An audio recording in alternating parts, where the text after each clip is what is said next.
Gente, vamos rodar aqui rapidinho. Essa aqui eu quero a explicação do Acácio, nosso professor tanto de direito penal quanto de direito internacional. Os brasileiros presos da Argentina, os brasileiros presos que estão na Argentina por envolvimento com os ataques de 8 de janeiro de 2023 devem ser extraditados, mas a decisão ainda depende de diversos trâmites burocráticos. Como é que funciona?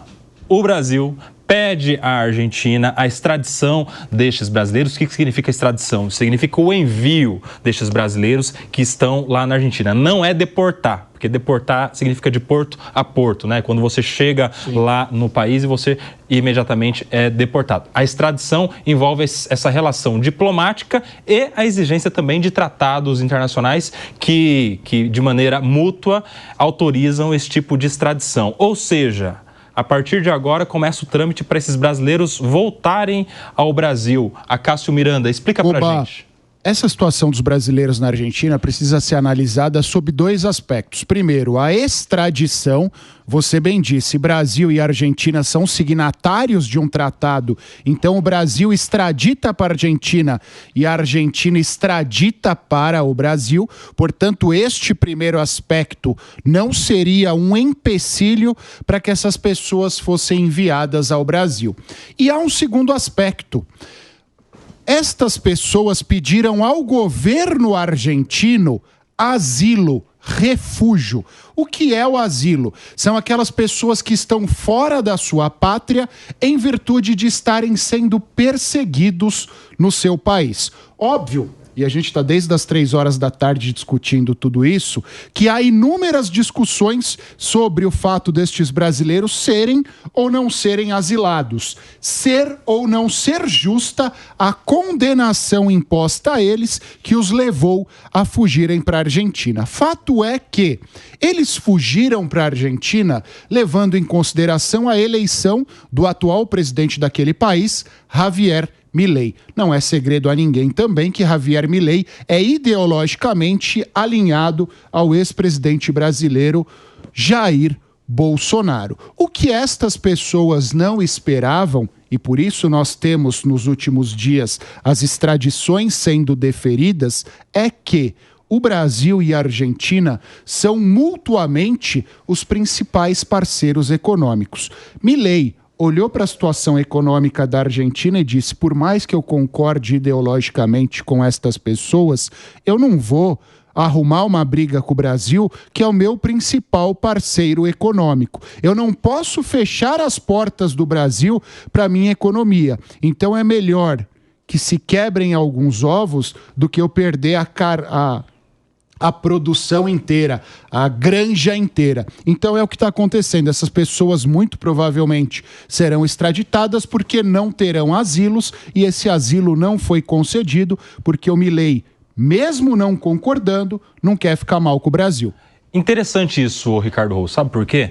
Porque justamente a exceção para as regras de extradição reside justamente quando há uma prisão ou um pedido de prisão ou uma investigação por crimes políticos. E essa turma que foi para a Argentina foi acreditando nisso. Chegaremos na Argentina e o Milei vai entender que contra nós há uma perseguição política. E não foi o caso. O Javier Milei, associado, parceiro político do Jair Bolsonaro e do conservadorismo aqui do Brasil, apesar do Milei não ser conservador, ele é um libertário, não abraçou a ideia de crime político e vai extraditar a turma toda para o Brasil. E aí, decepção com o Milei dessa turma aí ou não?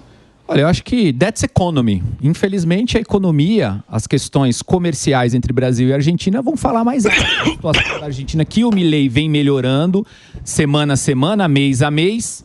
Estão falando mais alto nesse caso. Eu particularmente acho que o Milei deveria dar asilo político para essas pessoas, porque acho que é um julgamento justo aqui, é um ponto de vista. Muita gente acreditou que o Milei teria esse posicionamento, talvez ele esteja olhando por um outro ângulo, talvez ele esteja olhando pelo ângulo realmente das relações comerciais, tendo em vista que a Argentina passa por uma situação deplorável que a esquerda largou lá depois de muitos anos, a Argentina quebrada. Então talvez a economia no frigir dos ovos esteja prejudicando essas pessoas que foram para a Argentina em busca de algum asilo político, infelizmente.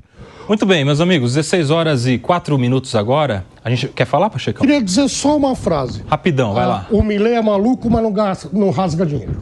É. Só isso. questões econômicas pesaram mais. O Milei não falou nada até o momento, né? De ser justo que não tem a declaração dele. Nem vai, né? Não vai falar nada. Não, aparentemente é isso, agora mandou mal o Milei, realmente. Entre as chancelarias. Ele, na verdade, ele fez um jogo interessante. Vamos ver se não vai falar, político. Né? Não vai. Sabe o que ele falou? Ele tá aqui no Brasil, vai chegar aqui no Brasil pro G20. Ser cutucado a falar. Vai ser cutucado. Alguma coisa é capaz de sair. Ele já vai falou. dizer que a questão é da chancelaria. É uma questão de tratados internacionais que ele, como presidente, não tem. Isso, ele falou, olha, o pedido de asilo está parado na burocracia, a burocracia é culpa dos Kirchner, não mando na burocracia, não vou conseguir resolver, é isso. O negócio é o seguinte, a gente ia pro intervalo, mas a gente não vai mais, porque aqui quem manda é a audiência, Pachecão. A turma tá gostando do debate. Quero saber, Javier Milei vai falar ou não vai falar? Tem que falar, ele deveria falar, né? Deixar só a turma Habla, Milei. Diplomacia. Habla, Milei. Ele deveria. Ele vai tirar, ele vai sair do debate. Me parece que é isso, ele tirou o corpo fora, mas ele deveria falar, porque como a gente colocou, na minha visão também é um julgamento absolutamente injusto e as pessoas foram lá esperando isso. Eu acho que o próprio Jair Bolsonaro, enfim, a turma podia dar uma pressionada no Milei para acolher essas pessoas. Eu acho que os atos às vezes são maiores do que as palavras, né? O fato de ele adotar ou deixar, ou não sei como que é a palavra correta, que o pedido de prisão para esses 61 brasileiros que estão com pedido de asilo político na Argentina, autorizar a prisão deles e já começar um movimento de extradição para o Brasil, já é uma sinalização. Pode não sair da boca dele, mas o ato dele foi nesse sentido. Isso é mais forte do que falar. Porque muitas vezes ele pode falar uma coisa e a atitude ser outra. Ele pelo menos está calado, mas todo mundo sabe como ele tem pensado. Mas vale lembrar também que, na verdade, só tem 2 pessoas presas ainda. Mas tem muitos outros residindo. Não, isso, então, do 61... É que eles foram presos quando foram renovar a tal da precária, né? Pediram asilo, conseguiram, estão lá de forma correta, né? Mas só 2 estão presos. Agora sim, começa um processo de busca, né? Não sei se a palavra é essa, mas de busca desses brasileiros que pediram asilo e estão condenados aqui pelo ato de 8 de janeiro. Tem um ponto aí, esse pedido de asilo, ele tem o prazo de 90 dias para ser resolvido. E os 90 dias já foram superados faz muito tempo. Então é aí que ele supostamente tem tirado a costeleta fora. O que ele faz? Olha, o prazo já expirou, infelizmente por questões burocráticas a gente não conseguiu analisar, então a gente vai analisar assim que for possível. Só que enquanto não é analisado, essas pessoas estão suscetíveis a serem presas. Então por isso que ele vai ficando aí, mas você tá pelas suas... presas e extraditadas. Eu também não acho que prejudicaria tanto a economia, se a gente fala economia, mas entre as empresas, entre o governo, o que o Brasil iria retalhar a Argentina nesse caso? Acho que seria bem pouco provável também. Prejudicar a economia na Argentina, meu amigo, da situação que já está lá. Esse é o ponto, né? O Brasil é o principal parceiro econômico. O que a gente tem que pensar é o seguinte, se o Milei acolhesse essas pessoas, o executivo argentino estaria dando um passa-moleque no judiciário brasileiro. Isso é uma coisa grave. É uma atitude bastante grave. Um país vizinho desrespeitando a mais alta corte do país, que é seu principal parceiro.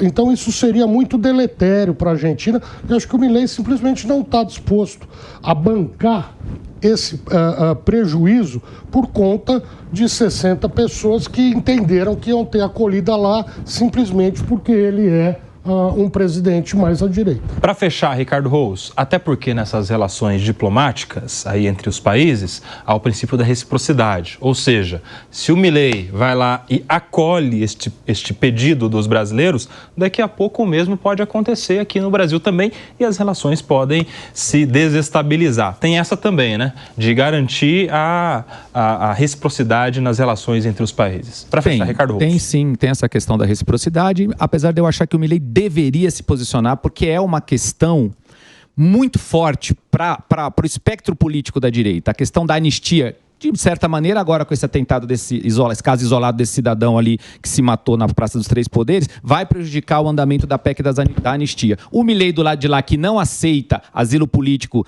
das pessoas que fugiram por causa do envolvimento no 8 de janeiro, também pode ter um componente aí. Talvez o Milei, que represente essa linha de pensamento hoje no poder que está na Argentina, e com a vitória do Trump também, a proximidade de ambos, talvez ele pudesse se posicionar e marcar uma presença. Tem toda uma questão econômica? Tem, mas eu acho que ele poderia... Ele já foi tão firme em tantas questões, né? Principalmente nessa eleições. Tem que ver se essa questão das explosões também que ocorreram... Deu uma, né? Pode ser. Não deu uma... O cara ia resolveu não ir. É isso. Tem essa também, como né? que é acontecido na história do Congresso, sabe? Mas de certa maneira não é a gente cair numa narrativa que a gente quer combater. Quando eu falo a gente, eu falo um espectro de centro-direita. Meus amigos,